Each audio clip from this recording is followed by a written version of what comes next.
La violence. Ah, c'est l'intro du podcast.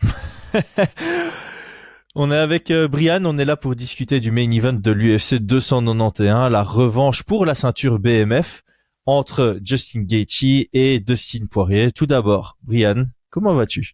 Toujours aussi bien.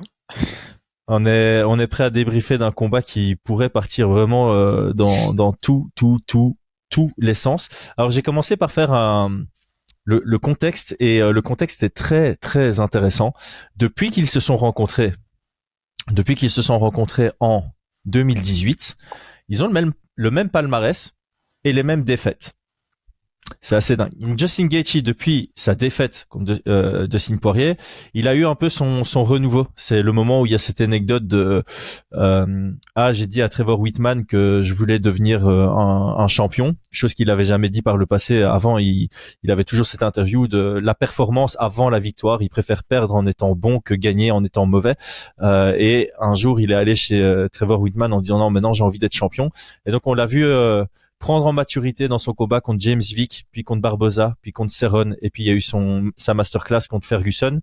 Il devient champion intérim à ce moment-là. Puis il a sa défaite contre Khabib Nurmagomedov. Ensuite, il revient dans une guerre stratosphérique contre Michael Chandler. Il obtient un nouveau title shot cette fois-ci contre Charles Oliveira. Il se fait soumettre dans le premier round. Et puis son dernier combat, c'est une victoire à la décision majoritaire contre Fiziev. Du côté de Dustin Poirier, depuis sa victoire contre Justin Gaethje, 6 victoires, 2 défaites, les 2 défaites contre Nurmagomedov pour la ceinture, contre Charles Oliveira pour la ceinture, et lui aussi par soumission. Donc depuis sa victoire contre Justin Gaethje, il a ensuite enchaîné avec une très belle victoire contre Eddie Alvarez, une nouvelle guerre, une incroyable victoire pour le titre intérimaire contre Max Holloway, un combat que toi comme moi on a absolument adoré et qui est légèrement passé aux oubliettes des plus beaux combats historiques parce que c'était le co-main event du main event entre Israel Adesanya et Kelvin Gastelum qui était également énormissime et donc c'est un peu dans l'ombre, mais je pense que toi comme moi on avait préféré Holloway Poirier 2 que Gastelum Adesanya. Clairement. Bref, après cette victoire qui lui donne la ceinture intérim, il perd contre Nurmagomedov. Ensuite, une guerre contre Hooker, ses 2 victoires contre Conor McGregor, sa défaite contre Charles Oliveira, et puis sa très belle victoire contre Michael Chandler dans son dernier combat. Franchement, le combat arrive à pic. Je pense que c'est un combat qu'on demande tous depuis très longtemps, d'avoir la revanche entre Justin Gaethje et Dustin Poirier. Ça arrive quand ils sont encore tous les deux dans un genre de prime. Je pense pas qu'on voit un réel déclin chez l'un ni chez l'autre. Même s'ils ont fait beaucoup de guerres, on pourrait se dire à tout moment ça peut lâcher et ressembler à rien. Mais franchement, le menton d'un côté comme de l'autre, c'est ultra impressionnant. Poirier, je m'en suis rendu compte en re-regardant des combats et en me remémorant certains moments contre Hooker, comment il survit, contre Chandler, à un moment il est dans la survie, contre Gaethje aussi dans le 3e round, il est dans la survie. C'est incroyable à quel point son menton tient. Bon, bref. Contre McGregor aussi, un premier round, c'est compliqué. Hein. Ouais, contre McGregor aussi, il prend des belles pêches de McGregor. Comme d'habitude, on va passer sur les cotes de Paris et je vais enfin arrêter mon monologue pour te laisser un peu d'espace ici.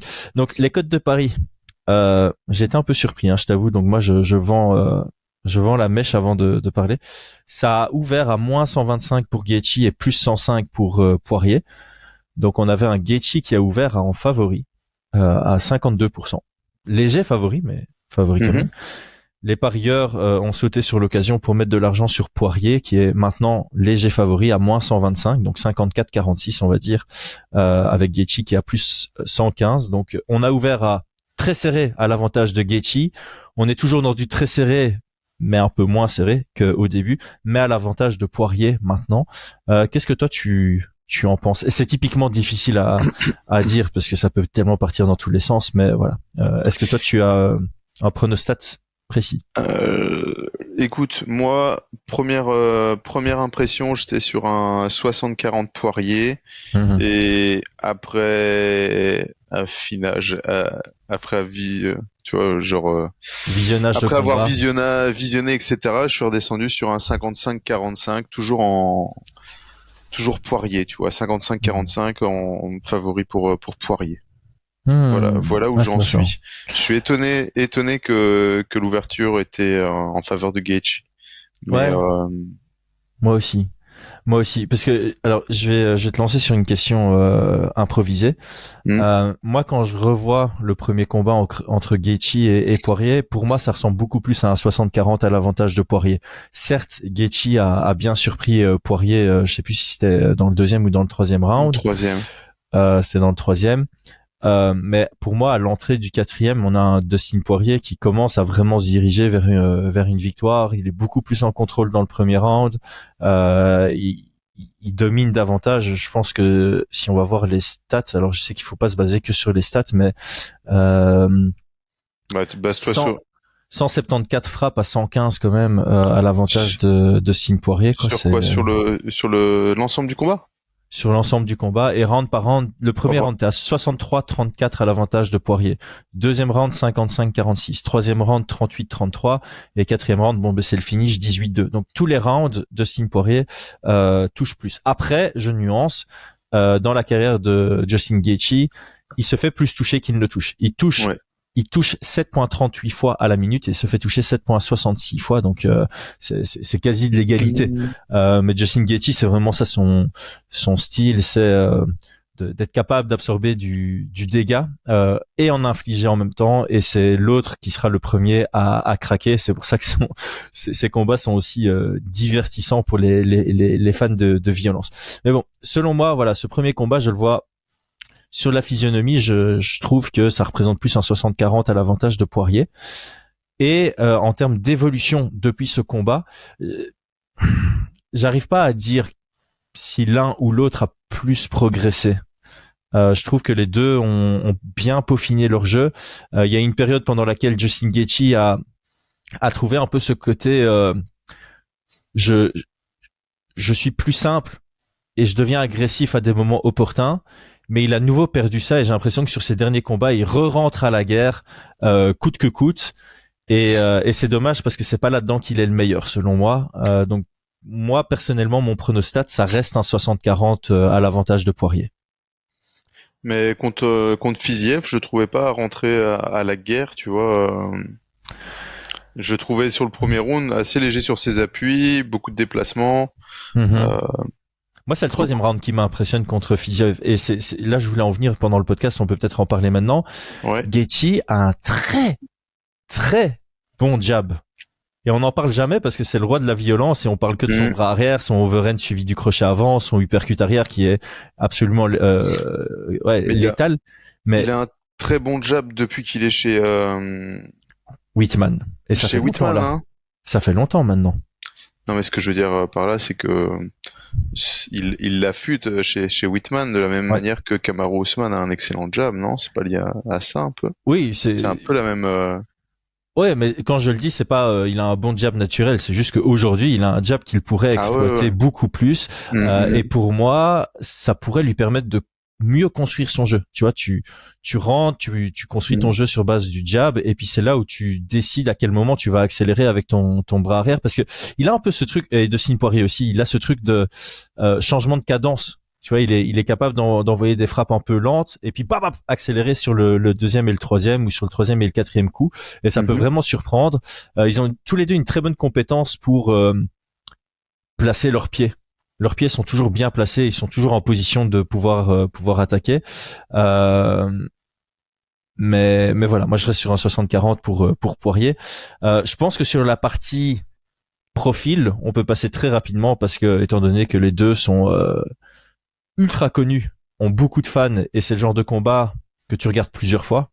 Je veux dire quand t'as rien à faire, que tu te la glandes et que t'es du genre à préférer regarder un combat MMA plutôt que allumer Netflix. En général, tu dis j'aime regarder un peu un petit Gaethje contre Chandler ou j'aime regarder un petit Poirier contre Max Holloway. C'est le genre de combat que t'aimes bien revoir plusieurs fois. Mais bon, j'ai quand même te lancer. Comment est-ce que tu définirais Poirier en tant que combattant? Alors, en tant que combattant, comme tu l'as dit, hein, je pense qu'il arrive vraiment à maturité.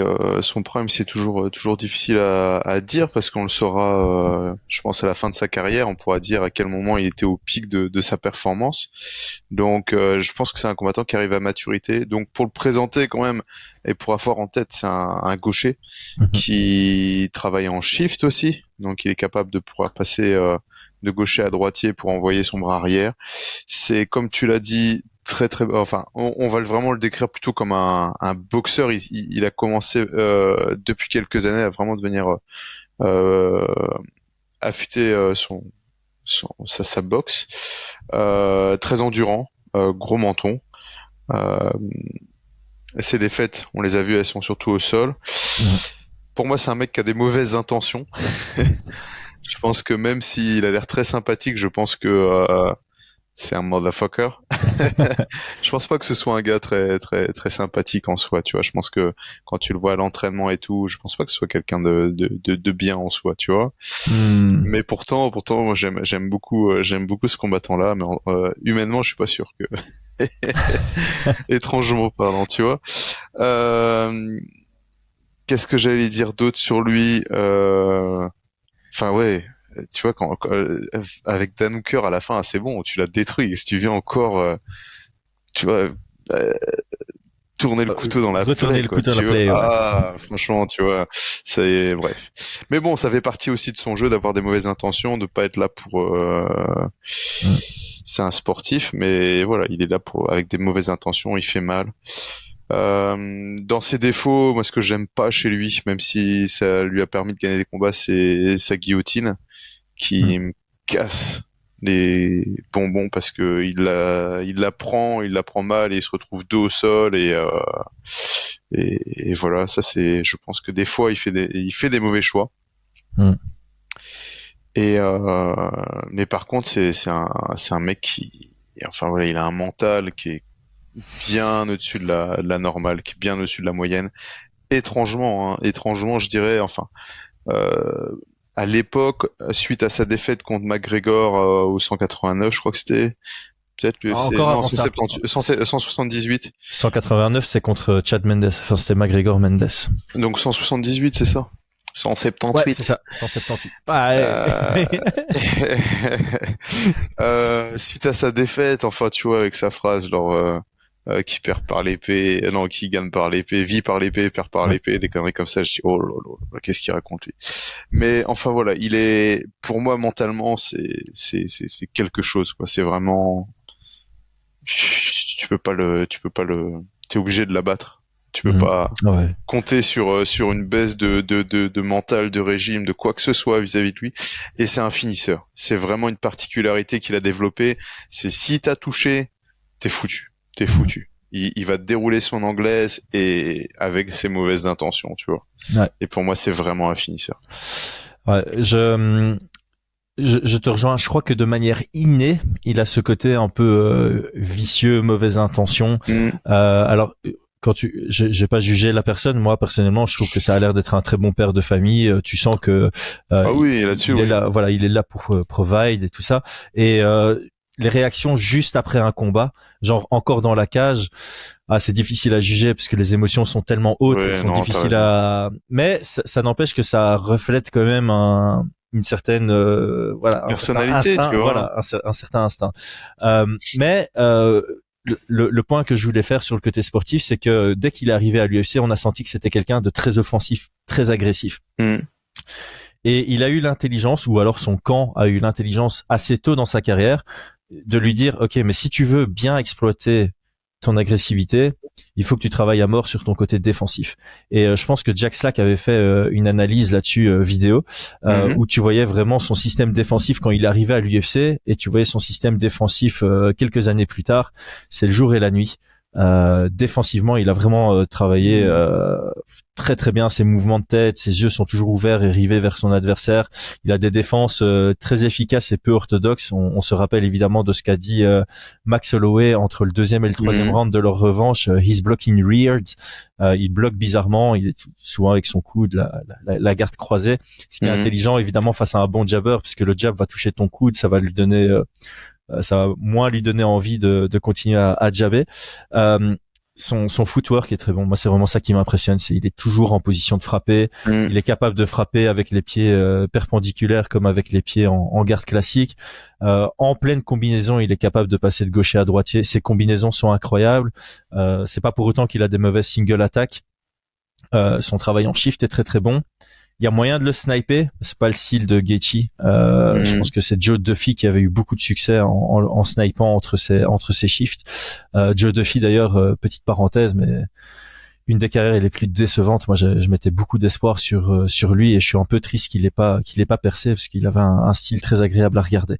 Bref, je pense que c'est tout. Je pense qu'il a une bonne lutte défensive à la cage, mais comme tu l'as souligné, il fait des petites erreurs qui lui coûtent souvent très très cher.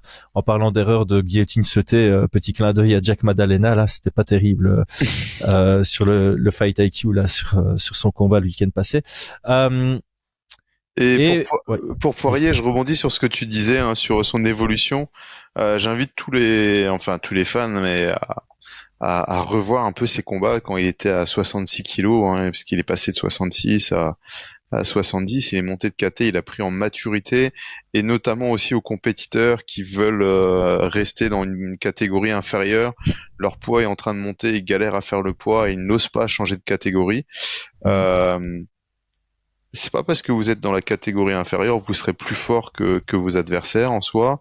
Par contre, et la preuve, moi, c'est des combattants comme Dustin Poirier ou McGregor, dès qu'ils sont montés de catégorie, c'est comme si leur plein potentiel s'était dévoilé entre guillemets. Ouais. Et en tout cas, Dustin Poirier, c'est vraiment un combattant. Et de la même manière, quand on dit est-ce que tu le vois champion un jour, tel combattant qui a 25 ans ou 22 ans à l'UFC, on peut pas prédire l'avenir. Et je pense que personne n'aurait pu prédire que Dustin Poirier deviendrait ce qu'il est devenu, comme Oliveira, etc. Mais en tout cas, c'est un vrai kiff de pouvoir voir leur évolution au cours des années et de se dire, wow, l'avenir, en fait, il appartient juste à toi, quoi, à ce que tu en fais, et pas juste à, ce gars-là, il est talentueux, il va devenir champion. Le travail. Le travail, ouais, l'évolution, bien s'entourer, ouais, c'est ça, bien s'entourer, jamais lâcher, voilà. et puis voilà, croire en soi, pas juste dire je vais devenir champion en 6 combats et invaincu, non. En tout cas, c'est des super carrières, n'hésitez pas à regarder tout ça, quoi. Bref, petite parenthèse. Et alors, c'est peut-être bien de compléter Poirier, parce que c'est une grosse différence entre Poirier et Gaethje. Poirier accepte l'échange, il est très fort dedans. Mais c'est pas quelqu'un qui va à la guerre pour aller à la guerre. D'ailleurs, on voit son différentiel de frappe, c'est il touche ses adversaires 5.5 fois à la minute et il se fait toucher 4.25. Il y a quand même un sacré différentiel. Donc, quand il a besoin de montrer qu'il a du répondant pour dire, écoute, si tu veux aller à l'échange, il y a pas de problème. Moi, je vais te frapper fort aussi dans l'échange. Il le fait, mais de prime abord, il va plutôt chercher à toucher davantage sans se faire toucher. Bon, il n'a pas du tout ce style de toucher sans se faire toucher, mais de prime abord, c'est pas quelqu'un qui va forcer la guerre pour forcer la guerre. C'est une bonne transition pour ouvrir la discussion sur Gaethje, qui lui, c'est comme j'avais dit dans le début, c'est quelqu'un de très compétent. On doit évidemment parler de ses low kicks, que ce soit en garde ouverte ou en garde fermée, ils sont toujours présents. D'ailleurs, ça avait bien fonctionné dans le premier combat contre Poirier, surtout dans le premier round. Mais lui, sa logique, c'est vraiment, ok, je suis quelqu'un de durable. Je suis quelqu'un qui est assez bon dans le... J'ai entendu phone booth la dernière fois. On dit souvent in the pocket en anglais, mais il y en a qui disent aussi fight in a phone booth, donc dans une cabine téléphonique, pour dire combattre à mi-distance et s'envoyer des parpaings. Donc lui aussi un gros mental forcément, capacité à combattre en étant sonné qui est très bonne. Un vrai guerrier, et puis son objectif c'est pas de toucher plus son adversaire, c'est de toucher plus fort et de capitaliser sur un moment où il sonne ses adversaires. Est-ce que tu as des choses à ajouter sur Gaethje? Sur Gaethje, non, juste rappeler que il est droitier, donc on aura un combat en garde ouverte, donc c'est toujours important, je pense, à avoir en tête. Ouais, ces low kicks sont incroyables, ils sont vraiment extrêmement puissants. Dans sa manière de combattre, défensivement, alors moi j'appelle ça le shelling, donc c'est quand tu viens de mettre un petit peu en coquille complètement, avec la tête, le front vers l'avant et tout. C'est risqué en début de combat, mais par contre je trouve que c'est très très efficace pour les mecs qui mettent la pression. Une fois que la puissance de frappe des premières minutes est partie, et voilà, ça fonctionne très bien. Il est pas là où il en est avec une garde fonctionne pas, hein, c'est sûr. Par contre, je pense qu'il est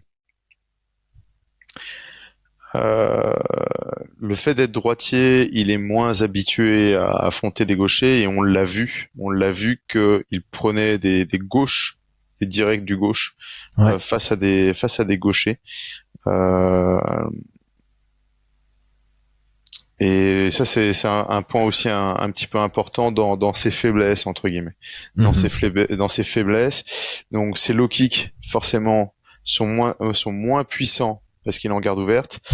Son shelling est moins efficace parce que le direct du bras arrière il passe comme dans des poteaux de but, tu vois.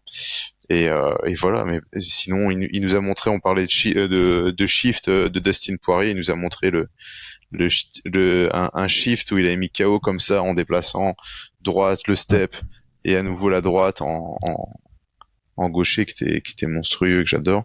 Mais voilà pour le présenter. Un shift qu'on aime bien tous les deux. Ouais. Et alors comment dire, sur son cardio. Donc ça c'est peut-être une question. Pour moi il a un excellent cardio. Pour moi il manque un peu d'économie, tu vois. Et donc il était un peu cuit au 4e face à Poirier. Par contre, si je dis pas de bêtises, le combat est en altitude et il s'entraîne en altitude, c'est possible ça? Oui, tout à fait. Le combat a lieu à Salt Lake City, donc ça il faut bien le souligner parce que c'est une carte génialissime sur papier, mais il risque d'y avoir certaines déceptions sur certains combats à cause de l'altitude. La dernière fois que l'UFC était allé à Salt Lake City, c'était José Aldo Dvalishvili. On a eu Rockhold contre Costa, on se souvient de ce combat. Justement, on sentait bien l'altitude. Donc oui, il y a clairement des risques de déception sur certains combats à cause du fait que ce soit en altitude, mais Gaethje s'entraîne à Elevation Fight Team de Trevor Whitman, donc ils sont également en altitude. Donc lui, il est accoutumé à ça. Et Poirier, par contre, il est pas en altitude, lui, hein. Miami, il y a pas beaucoup d'altitude là-bas non plus. Mais il est de Louisiane, il a pas son club en Louisiane, lui. Ah, alors là, je sais pas si, parce que avant, ce qu'il faisait, c'est que hors combat, il était chez lui, tu vois, avec son club et tout, et puis quand il avait un combat, il partait un mois s'entraîner, tu vois. De toute façon, Louisiana, c'est à 30 mètres. C'est 30 mètres d'altitude en moyenne et le plus haut point, attention, c'est sur son toit en Belgique, 163 mètres d'altitude. Donc voilà, d'où mon 55-45, d'où le 60-40 à la base, c'est le 55-45. Ouais. Bien vu, bordel. J'avais mis, tu vois, sur mes notes 60-40 et 55-45 avec une petite flèche, le lieu, Salt Lake City, tu vois. Bien vu. Je sais pas si ça va énormément jouer, mais c'est pour ça que j'ai redescendu un peu mes cotes. Oh, mais alors moi, il y a une phrase que je voulais dire plus tard dans le podcast, mais je vais la dire maintenant. Parce que j'ai pas cette fois-ci. Alors je grille tout. Hein. Cette fois-ci, je vais pas pronostiquer un vainqueur. J'ai pronostiqué une stratégie. Celui qui enverra le plus de body shots gagnera.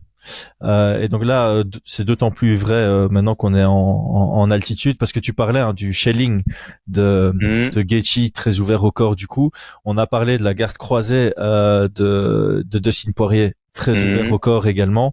On a vu dans certains combats, on voit un Fiziev qui attaque bien le corps de Gaethje, ça touche beaucoup.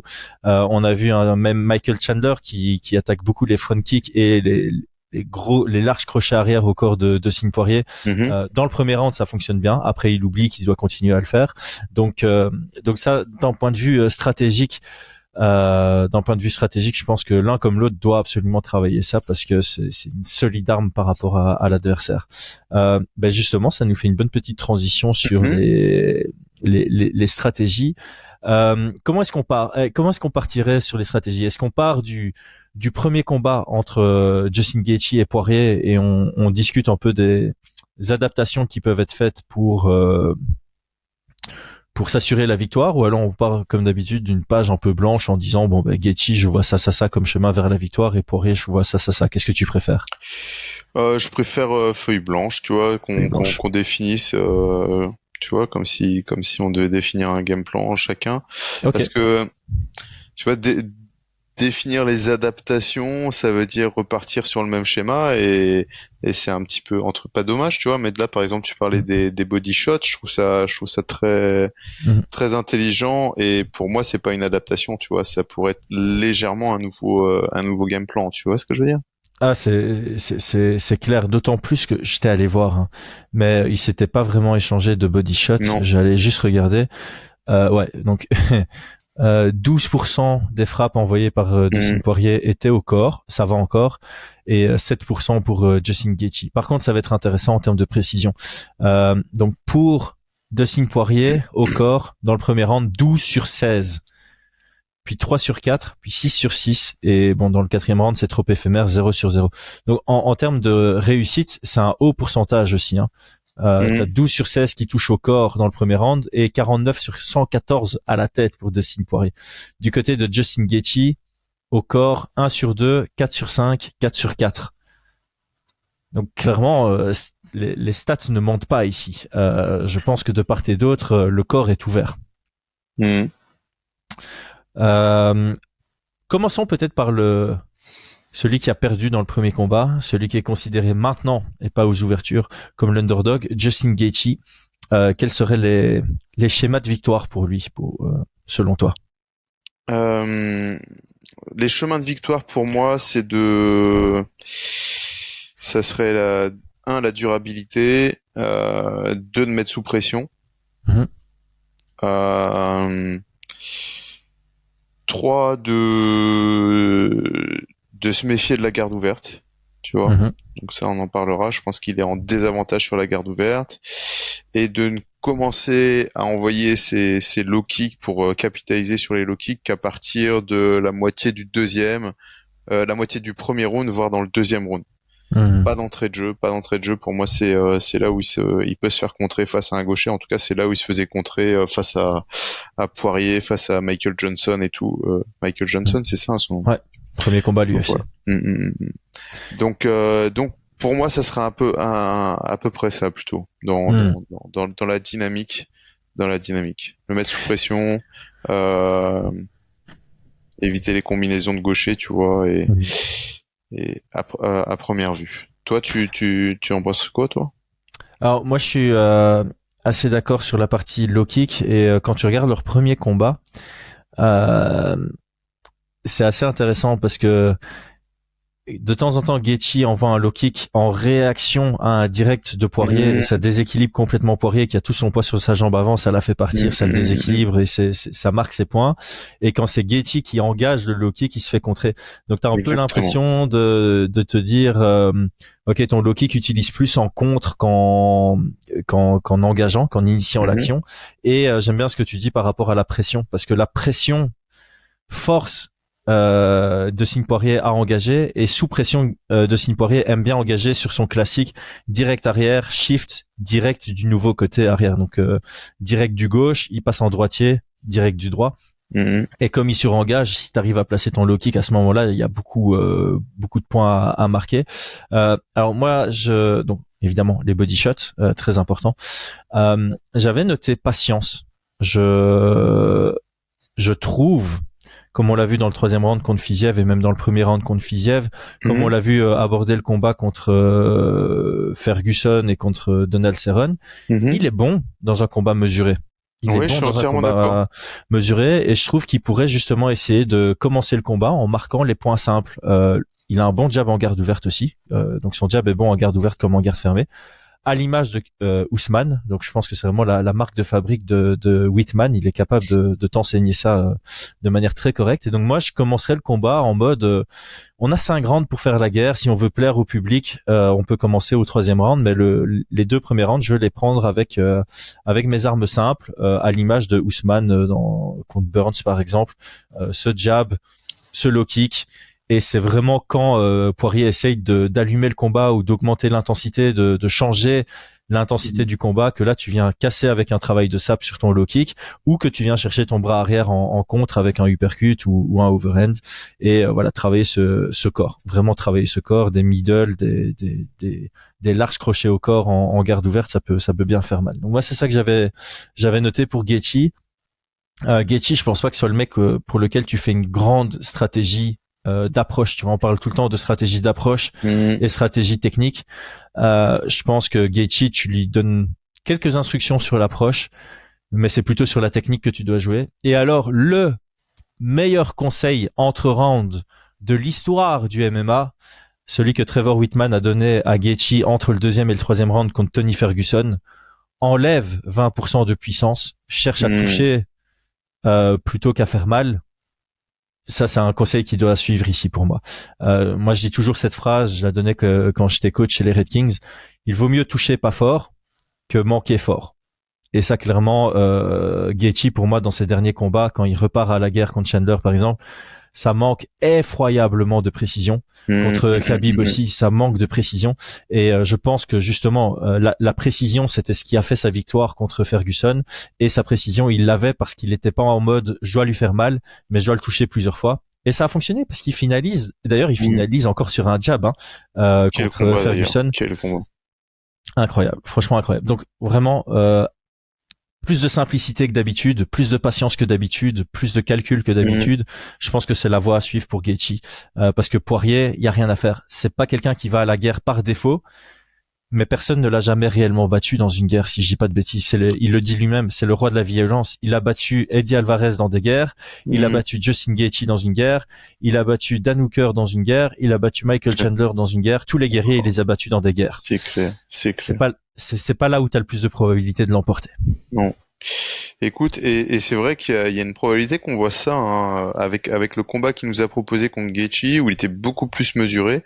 Il y a une probabilité qu'il vienne beaucoup plus mesuré. Oui, tout à fait. Ouais. Ah, et alors, petit point, j'avais une petite question, parce que tu l'as dit, et j'ai bien aimé que Poirier, on le voyait souvent en difficulté face à des lutteurs plutôt, ou des gars qui sont capables de l'amener au sol. C'est quoi? If you don't use it, you lose it. Donc on sait que Gaethje a un bon background en lutte, mais il l'utilise plus en MMA. Est-ce que ça doit faire partie de son game plan? Non. Je crois qu'il y a une pas une mauvaise compréhension, mais on parle souvent de son passif de lutte, et il faut vraiment avoir en tête que stratégiquement en lutte, il y a plusieurs profils de lutteurs. Et tu as des lutteurs qui sont d'excellents shooters, qui vont shooter dans les jambes, mettre au sol, et d'autres qui vont être qui vont être lents, mais qui vont être très très bons dans le scramble, aller chercher le body lock. Lui, sa grande force était sa défense, tout simplement, et à partir de la défense, la contre-attaque, de pouvoir marquer, un peu comme le lutteur italien, italo-cubain là. Ça va me revenir son prénom, son nom. Mais on a un lutteur en MMA ou lutteur lutte olympique comme ça. Lui, ce qu'il attend, c'est que tu lui prennes la jambe pour marquer tes points, tu vois. Franck Chamizo. Ouais. Chamizo, c'est vraiment ça. Donc Chamizo, si un jour il vient à l'UFC, je pense pas qu'il va faire de conversion, eh bien bon, il sera toujours très très bon en offensive, hein. Il a fait ça depuis qu'il est gamin, mais où il excelle, c'est au moment où tu t'y attends le moins, tu vois. Il est complètement phénoménal. Et Gaethje, je pense que c'est la même chose. C'est ce qu'il avait expliqué aussi, c'est que c'est un lutteur défensif. Donc il va feinter. Quand tu l'attaques, c'est là où il défend et il contre-attaque. Et c'est une stratégie qui est ultra efficace et qui lui permet en tout cas d'avoir une lutte défensive extraordinaire. Par contre, en lutte offensive, je pense que je pense qu'il ira pas là-dedans, tu vois, clairement. Ouais. Donc non, je pense pas, je le vois pas. Ça aurait pu, tu vois, clairement, si t'es un peu plus complet, tu te dis, bah, face à Poirier, tu vois, Chandler par exemple, je pense qu'il aurait dû. Ah non, il aurait dû le finir debout, lui. Je pense qu'il a fait. Ouais, mais il a déconné parce qu'il le sonne bien et puis il shoot dans les jambes justement. Toi, t'es là, tu fais merde. Mais ouais, je pense que Poirier, ouais, c'est son gros point noir, c'est son sol. Mais sur ce combat, je pense que ça sera très très compliqué pour Gaethje de vouloir exploiter cette faiblesse-là.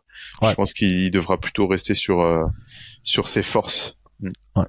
Et du côté de Poirier, qu'est-ce que tu préconises?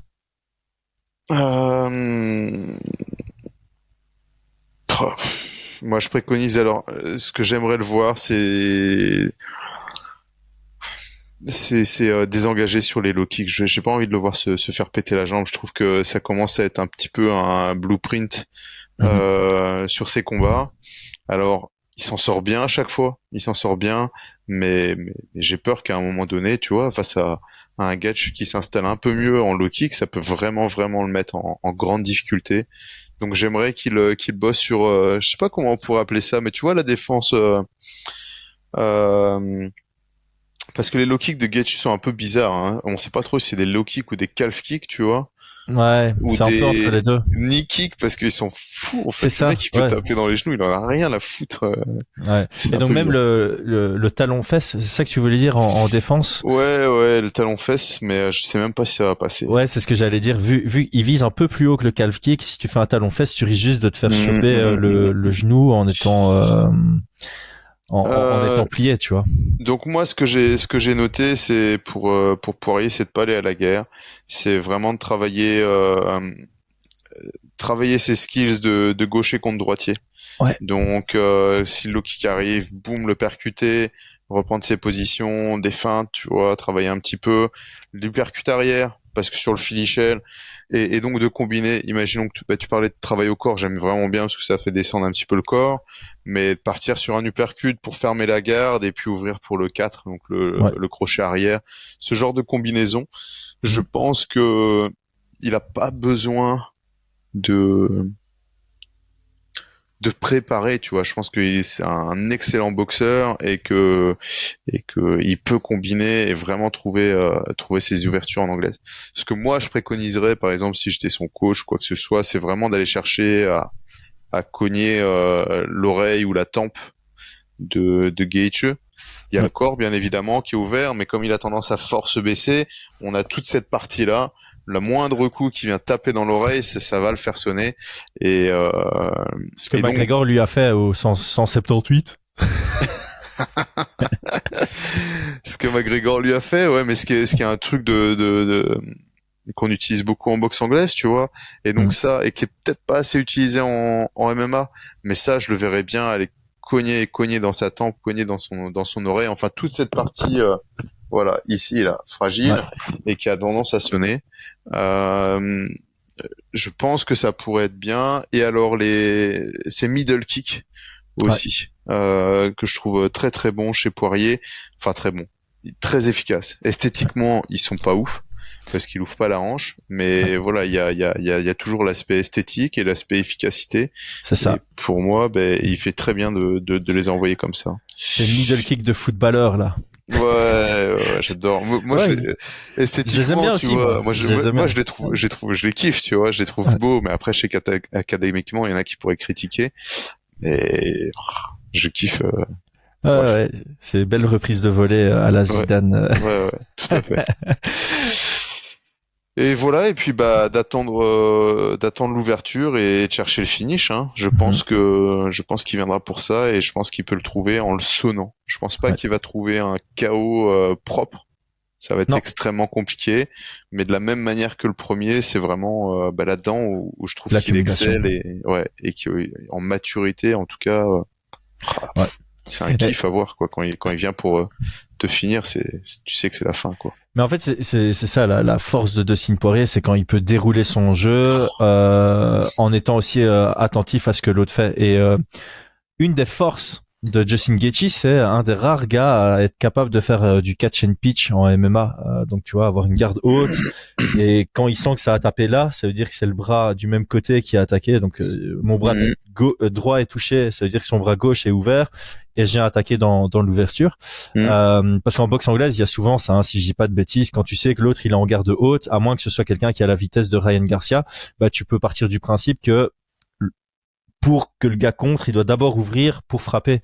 Et si tes yeux sont rivés sur sa garde, au moment où tu vois que ça ouvre, tu sais qu'il y a une attaque qui vient, t'as le temps de désengager, de sortir de cette Mhm. zone. Mais quand t'es contre quelqu'un qui a des bons catch and pitch, c'est un peu plus risqué. Ce qui est le cas de Justin Gaethje, et c'est comme ça que Dustin Poirier se fait toucher dans leur précédent combat. Mhm.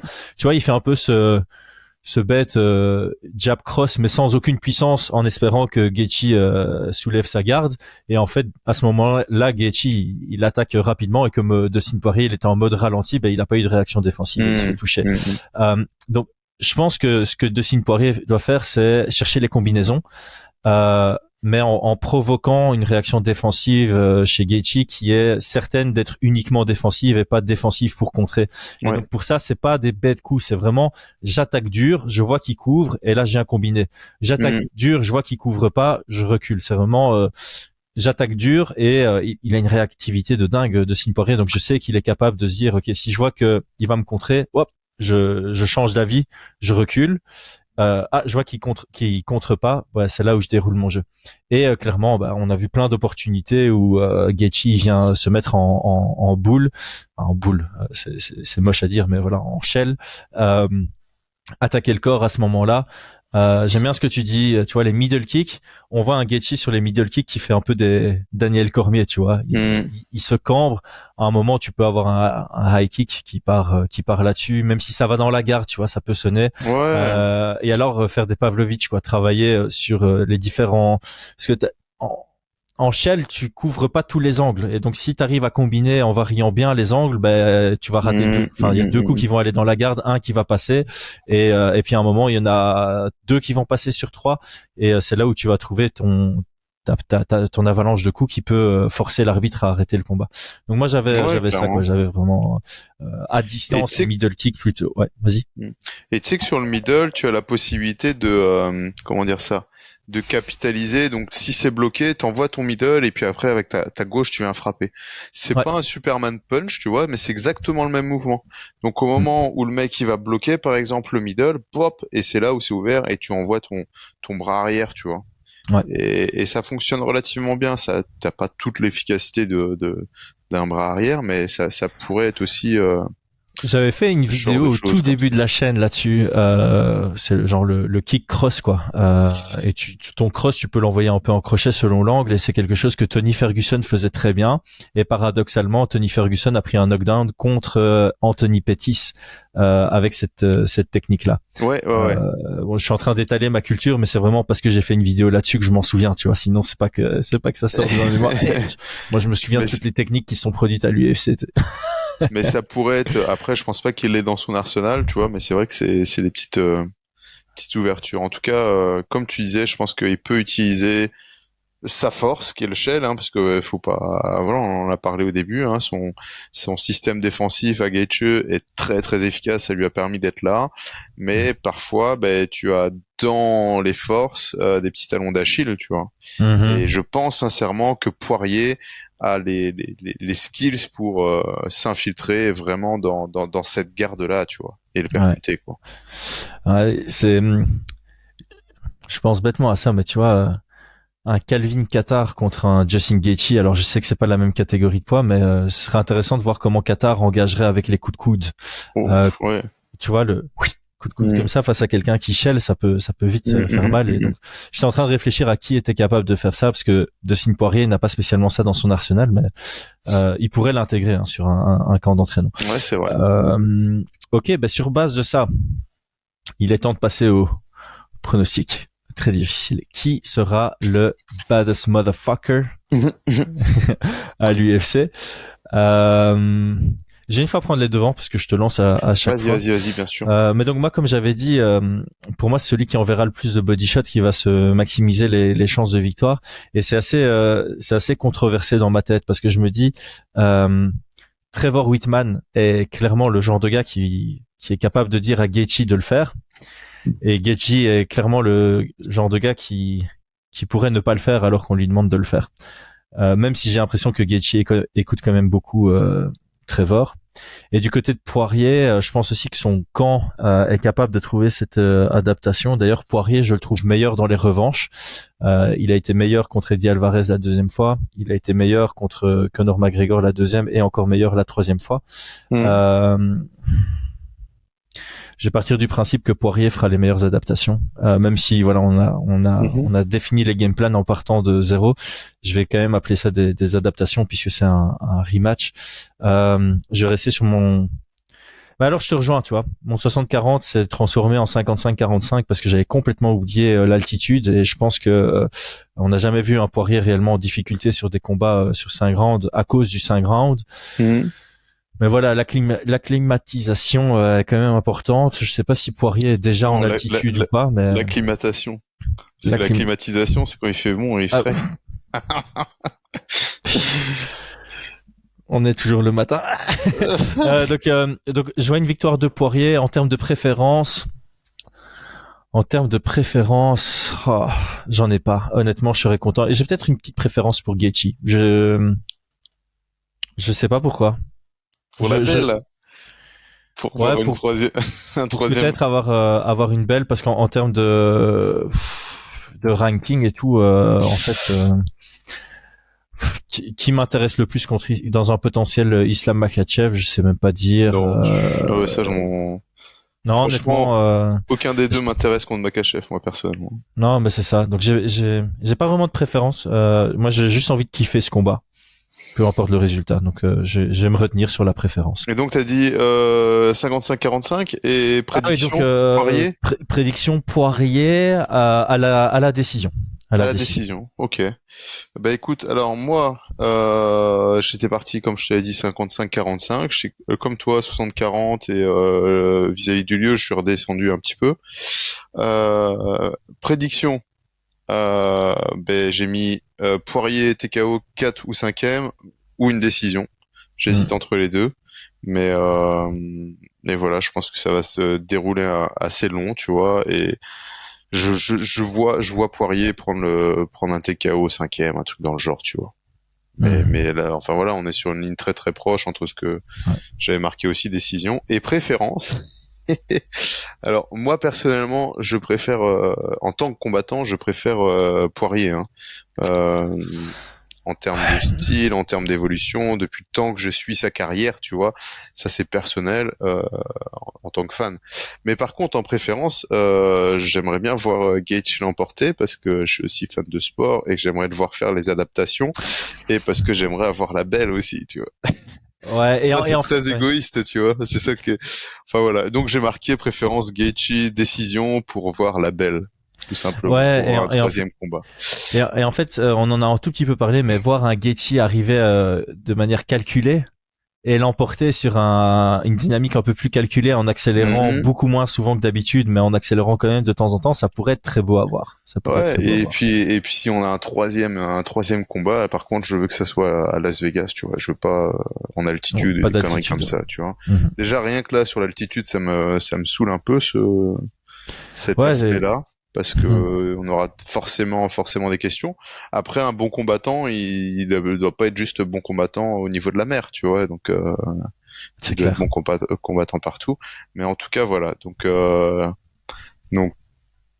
ça sera ma préférence. Yes. Et je dis que je m'en fiche ni l'un ni l'autre avec Islam Makhachev. Après, Dustin, enfin. Entre les deux, je préférais voir Dustin Poirier contre Makhachev. Je pense aussi. Makhachev, le seul truc, tu vois, à l'avantage de Poirier contre Makhachev, c'est que Makhachev s'est déjà fait toucher par des combinaisons en shift. Poirier a des bonnes combinaisons en shift, donc il a un peu ce puncher's chance là-dessus. Et maintenant qu'on parle, j'ai pensé, tu vois. Ouais, dis-moi. Non, mais c'est juste pour compléter ce que j'avais dit. En altitude, tu vois, j'avais dit c'était la carte avec Paulo Costa contre Rockhold, Dvalishvili contre Aldo. C'était aussi le main event, c'était Edwards contre Ousmane. Et là, on avait clairement vu un Ousmane qui était mieux acclimaté que Edwards malgré le high kick dans le 5e round. Mais donc c'est pas parce que c'est en altitude qu'il y a pas des trucs de ouf qui se produisent, mais clairement le combat notamment Ousmane contre Edwards, on a senti 2e, 3e, 4e round un Edwards qui était en mode qu'est-ce qui se passe à mon corps, tu vois. Ouais, t'as entièrement raison. Et on avait plutôt mis ça sur le mental, tu vois, qu'il était plus là, etc. Mais je pense que t'avais fait la bonne analyse sur le fait que physiquement c'était très compliqué. Bon, ben on a fait le tour. De nouveau, j'ai oublié de dire à tout le monde de liker, de mettre un pronostic pour créer de l'engagement sur la page. Mais on reçoit pas mal de commentaires de gens qui restent jusqu'au bout. Donc encore une fois, merci à vous. Ouais, merci beaucoup. Voilà, pensez aux commentaires pour le référencement, au like, éventuellement au partage. Et j'en profiter. Il est aussi possible de soutenir financièrement la chaîne avec un système de membership qui donne quelques exclusivité. Donc à partir de la rentrée, on fera des analyses qui seront réservées juste aux membres de la chaîne sur certains combats. Il est possible de nous poser des questions. On répond exclusivement, pas exclusivement encore, mais en priorité aux commentaires des personnes de la chaîne de manière exhaustive. À mon avis, à partir de septembre, ce sera exclusivement les commentaires des membres de la chaîne parce que ça va être difficile de suivre différemment. Donc voilà, il y a quelques avantages à nous supporter financièrement et puis surtout, ça nous permet d'augmenter la qualité, peut-être de libérer un peu plus de temps pour créer plus de contenu ou d'augmenter les frais de production, acheter des casques à tout le monde par exemple. Voilà. Merci à tous, Brian, surtout merci à toi. Merci Chris, hein, et merci à tout le monde. Ciao, Passez ciao. une bonne journée. Ciao.